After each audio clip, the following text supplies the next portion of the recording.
honestly, I was gonna come up here and be like, not every show can be the shit, and some shows could just be decent, but I actually had a cool time by the time I got to the end of this.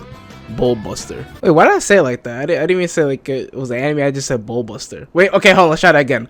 What the anime I talk about is Bullbuster. Yeah, that sounds better. That sounds a lot better. Bullbuster honestly just feels like semi of a mixed bag because there's some things that I really like about it, and then there's some things that are just weird and I don't like at the same time. Well, to my 2-second recap of the story, here we go. So it starts off with an old man fighting a monster somewhere in the woods with his industrial looking mech, and it hard cuts to a truck that's arriving to a building that's carrying a mech called the Bullbuster. And we quickly find out that there are monsters on this island that we have to kill. But that'll wrap it for the story. That was like a good 5 seconds, give or take 6 seconds. It's fine. But getting into the positives and negatives of this show, I should give into the most major thing that is in this show, and it's sort of basically a negative and a little bit of positive by the time we get to the end of it, but it's pretty overarching overall, which is the pacing. Ooh, the pacing. This feels like the equivalent I can really compare it to is like when you try to start up a car and you hear the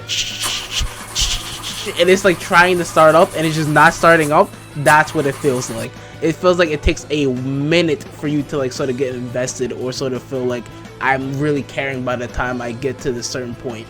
And that certain point is a bit later in the series, even though it's only 12 episodes. This episode, I felt like 5 or 6. Huh? And I already know, some people's short attention spans of like a fucking TikTok 5-year-old, they're not gonna go up with that shit. And they would instantly leave at episode like 2. But say you didn't want to watch after 4 or 5 episodes, there's only 12 episodes out of the whole series. It's pretty fucking understandable. And also the only reason why I say it's a positive as well is because by the time we get to that point of that episode 5 or 6, I'm low-key invested. Like I'm actually interested in what's gonna happen and how this is going to take place, especially with the many questions that gets asked all the way up to this point, like i.e. the funding, or i.e. the monsters, or where their origins, or how is this all happening or taking place in the first place. And I think the reason I feel like this is because it's too much startup in these first 4 to 5 episodes. I think it could have been compressed down to 1 or 2 episodes and we fully get into what's going on, because if that's done, then it gets even better by the time we get to the end of it. Because what I feel like is by the time we get to the last 2 episodes, that could have been expanded upon to like 4 to 5 almost episodes of what's going on right there. Because even though I still do like those last few episodes, it still feels like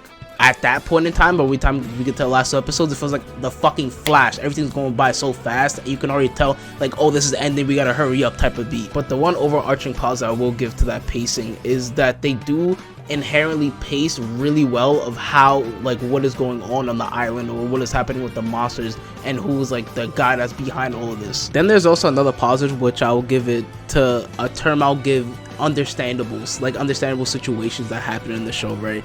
Like for example, there's this one situation with Tetsuro and Arumi, and it's basically like a photo shoot where Arumi gets placed in basically sort of without her permission, and a whole bunch of pictures are taken. Now the pictures are taken for the company itself, but you didn't ask Arumi if she wanted to, like, you know, have pictures taken of her at this moment in time. So as you can guess, she inherently grabbed the camera, took out the memory card, and chucked that hoe into the ocean. Or another super understandable moment is when in the show, basically the company's gonna have sort of a merger of some sorts, and with this merger, as anyone would know if you know anything about mergers, there are going to be a lot of changes, whether there be changes to some people's pay cuts, some people's positions, or more than likely a lot of people sometimes get fired at that point in time, and it sort of becomes like a glooming cloud that sort of happens over time, slowly but surely. And I do think that part is done pretty well. Then there's something in the show that I don't even know how to categorize as a positive or negative, but it feels like there's sort of not really a main character in the show.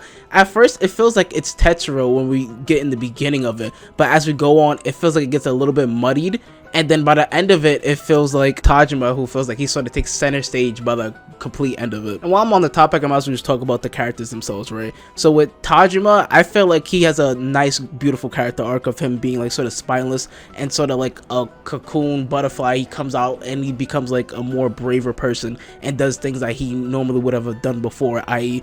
sign the divorce papers with his wife, or stand up for himself and really decide what he truly wants. Then there's also the super buff old man veteran of the mechs, right? Muto-san, who is in the group and sort of one that shows that he can still do it and still still kick it, but at the same time give advice to the younger ones and sort of inspire the next generation to do better and be better. Then there's also Namari and Kentaro, and realistically at first they were annoying as hell, but sort of grew to really like them by the end of it. More Namari than Kentaro, but I understand. Starting off for Namari, he's more or less a man that stands on his convictions and his principles more than anything else. He's not gonna really budge or bend for really anyone or anything. He follows the rules strictly to the T, and that's something honestly I can really respect. It's just like he gets really annoying with it at first from the beginning, and then he starts to show his side and starts to loosen up and you start to really get it. Then there's Kentaro, who's like a bit annoying all the way through, and you sort of get to that point where we get to the end of it where you get a little bit of his story and you sort of understand why he is like that, and you understand, but you sort of wish that he toned it down a bit. Like he goes a little bit overboard for what he does throughout the whole series. Then there's Tetsuo and Rumi, who again feel like they're in the same boat of how I feel about them,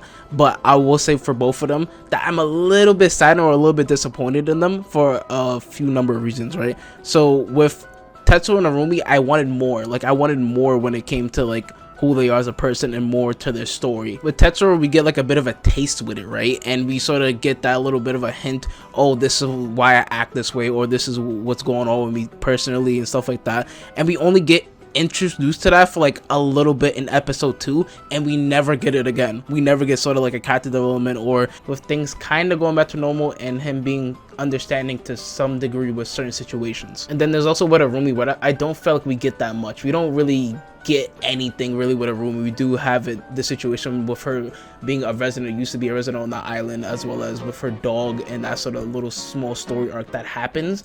But other than that, I feel like I needed a lot more when it came to Arumi. I wanted to like understand her or know her more to a certain degree or a certain point. Then lastly, might as well just talk about the assistant as well, called Miyuki, and she's sort of like the cheerleader of the group. If anything, she really helps the morale and helps people when they actually really do need it, or when she's ever needed at all. And she's just the assistant of the whole group as a whole. There's the next two that are sort of lumped together, which would be like the CGI and the fights, right? The CGI and the fights, they're just cool. They're not anything spectacular or anything insane.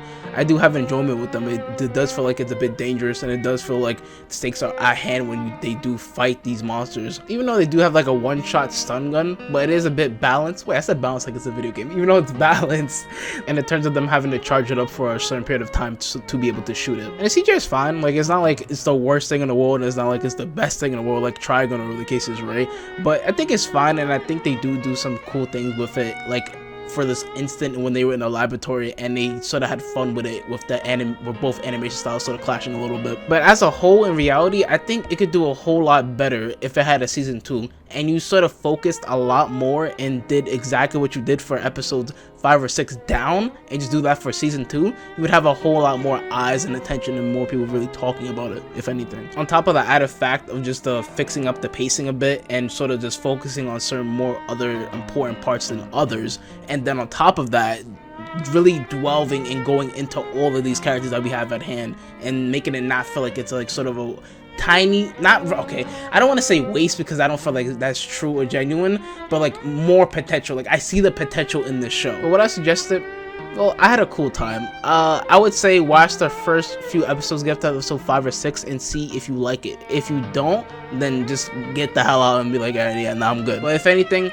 like, comment, subscribe. I'll see you guys in the next one. Thank you guys. Peace.